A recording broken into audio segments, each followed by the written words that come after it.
2024 நிதி ஆயோக் ரிப்போர்ட் வந்தது. இந்தியால சிறப்பா செயல்படுற மாநிலம் லிஸ்ட்ல தமிழ்நாடு 3வது இடம், கல்வியில 2வது, சுகாதாரத்துல ஃபர்ஸ்ட். டெல்லி மும்பைக்கு கூட மேல இருந்தது தமிழ்நாடு. ஏன் தமிழ்நாடு மட்டும் இப்படி?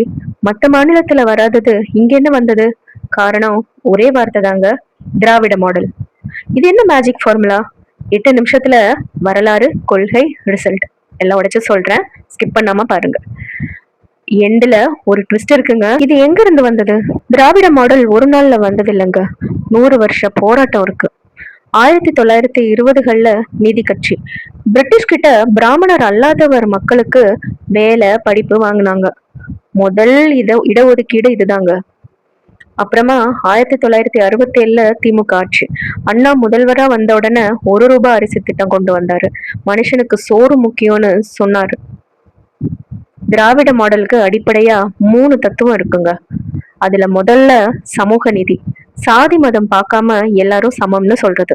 2வது சுயமரியாதை, தமிழ்நாட்டு மக்களுக்கு தமிழ்நாடு மக்கள் தான் முடிவு பண்ணணும் என்ன வேணும்னு, டெல்லி சொல்றத கேட்க கூடாது. 3வது நல்ல அரசு, அரசுன்னா பசி போக்கணும், மருத்துவம் தரணும், படிப்பு தரணும். சோ திராவிட மாடல் அப்படிங்கிறது ஒரு கட்சியோட அஜெண்டா இல்லைங்க, ஒரு மக்கள் நல மாடல். திராவிட மாடல்ல 4 தூண்களா செயல்படுறது எது தெரியுமா? நம்பர் 1 கல்வி. எல்லாருக்கும் படிப்பு, படிச்சாதான் வளருவோன்னு அண்ணா சொல்லிட்டாரு. என்ன பண்ணாங்க அந்த படிப்பு கொண்டு வரதுக்கு? 10ஆம் வகுப்பு வரைக்கும் இலவச கல்வி, இலவச பாட புத்தகம், இலவச சீருடை, மதிய உணவும் கூடங்க. அதனால 61ல தமிழ்நாடோட எழுத்தறிவு 36% தான் இருந்தது. ஆனா 2024 அது 82%. பெண்களோட எழுத்தறிவு 73%. உங்க ஊர்ல முதல் தலைமுறை பட்டதாரி யாராவது இருக்காங்களா? ஏன் நீங்களா கூட இருக்கலாம். 90% பேரு படிச்சதுக்கான காரணம் திராவிட மாடல். திராவிட மாடலோட 2வது தூண் சுகாதாரம் பிளஸ் மக்கள் நலன். யாரும் மருத்துவ செலவுக்காக சாகக்கூடாது. இலவச 108 ஆம்புலன்ஸ், இலவச டாக்டர் முத்துலட்சுமி புற்றுநோய் மருத்துவமனை, அம்மா உணவகத்துல 5 ரூபாய்க்கு சாப்பாடு, இலவச பிரசவம். இதனால தமிழ்நாட்டுல குழந்தை இறப்பு விகிதம் 1000க்கு 8 குறைஞ்சது. இந்தியாவோட சராசரியே 28 தாங்க. தாய் இறப்பு விகிதத்துல தமிழ்நாடு நம்பர் 1. இதுதாங்க மனுஷனை மனுஷனா பாக்குறது. திராவிட தூண் 3 சமூக நீதி, இடஒதுக்கீடு. 69% இடஒதுக்கீடு இந்தியாவில் யாரும் செய்யாத அளவு. எஸ்சி எஸ்டி பிசி எம்பிசின்னு எல்லாருக்கும் வேலை, காலேஜ்ல சீட்டு. பெரியார் சொன்ன சாதி ஒழிப்பு, இதுதான் நடைமுறை தீர்வு. இது யாரையும் தூக்கி பிடிக்கல, தூக்கியும் போடல, எல்லாருக்கும் வாய்ப்புகளை பெருசாக்குச்சு இந்த திராவிட மாடல். திராவிட மாடலோட 4வது தூண் மாநில உரிமை, மத்திய மாநில உறவு. தமிழ்நாடு 1 ரூபாய் வரி கொடுத்தா 40 பைசா தான் தமிழ்நாட்டுக்கு திரும்ப வந்தது. அதனால ஜிஎஸ்டி, நீட், இந்தி திணிப்புன்னு எது வந்தாலும் நமக்கு தேவையில்லைன்னு சொன்னாங்க.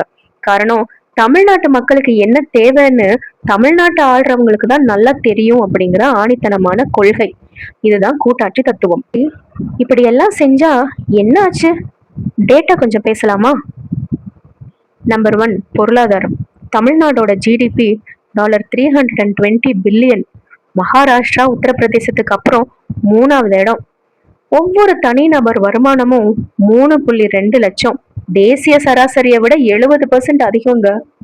மனித வள வளர்ச்சியில தமிழ்நாடு 0.7, கேரளாவுக்கு அப்புறம் 2வது, பீகார்ல 0.5 தான். வேலை வாய்ப்பு, இந்தியால உற்பத்தி மையம்னு வந்தா சென்னை, கோயம்புத்தூர் தான் முதல்ல வரும். பெண்களோட வேலை வாய்ப்பு பங்கேற்புன்றது தமிழ்நாட்டு டாப் 5 லிஸ்ட்ல இருக்கு. அதனால திராவிட மாடல் ஈக்குவல் டு இலவசம் இல்லைங்க, இது முதலீடு. மனுஷன் மேல பண்ண முதலீடு. மனுஷன் வளர்ந்தா மாநிலம் வளரும். திராவிட மாடல் அரச யாரும் 100% சரின்னு சொல்ல முடியாது இல்ல, விமர்சனமும் நிறைய இருக்கு. இலவச பஸ், இலவச டிவி கொடுத்து அரசுக்கு கடன் அதிகமாகுதுன்னு சொல்றாங்க ஒரு பக்கம். ஆமாங்க, நிதி பற்றாக்குறை ஒரு பிரச்சனையா தான் இருக்கு. இன்னொரு பக்கம் இடஒதுக்கீடு அதிகமாகுது, தகுதி போகுதுன்னு ஒரு புலம்பல், ஒரு குறை. மாடல் பெர்ஃபெக்ட் இல்லதாங்க. ஆனா மனுஷனை விட்டுட்டு வெறும் தொழிற்சாலை மட்டும் போட்டா சிங்கப்பூர் ஆகிடும். ஆனா இந்தியாவின் சிங்கப்பூர்னு தமிழ்நாட்டை யாரும் சொல்ல மாட்டாங்க. மாடல் சொன்னது தொழிற்சாலையும் வளரணும், மனுஷனும் வளரணும். 2 பேரும் வளரணும். அதனால எவ்வளவுப்பட்ட விவாதம் இருந்தாலும் விமர்சனங்கள் இருந்தாலும் திராவிட மாடலோட இலக்கு என்பது தெளிவானது. எல்லாருக்கும் வாய்ப்பு. அதனால திராவிட மாடல் அப்படிங்கிறது ஒரு ஸ்லோகன் இல்லைங்க. இது 100 வருஷம் தமிழ்நாட்டு மக்கள் கட்டி எழுப்பின மனித நல கட்டிடம். உங்களுக்கு இதுல எந்த தூண் பிடிச்சிருக்கு? கல்வியா, சுகாதாரமா, இல்ல மாநில உரிமையா? கமெண்ட்ல 1 2 3 4 நம்பர் மட்டும் போடுங்க. நான் படிச்சுட்டு அடுத்த வீடியோல அதை பத்தி பேசுறேன். அடுத்த வீடியோ மாநில சுயாட்சி. தமிழ்நாடு ஏன் டெல்லி கிட்ட சண்டை போடுது? மிஸ் பண்ணாம ஃபாலோ பண்ணிக்கோங்க. ஷேர் பண்ணிட்டு உங்க ஃப்ரெண்டு கிட்ட திராவிட மாடல் என்னன்னு கேளுங்க. வணக்கம்.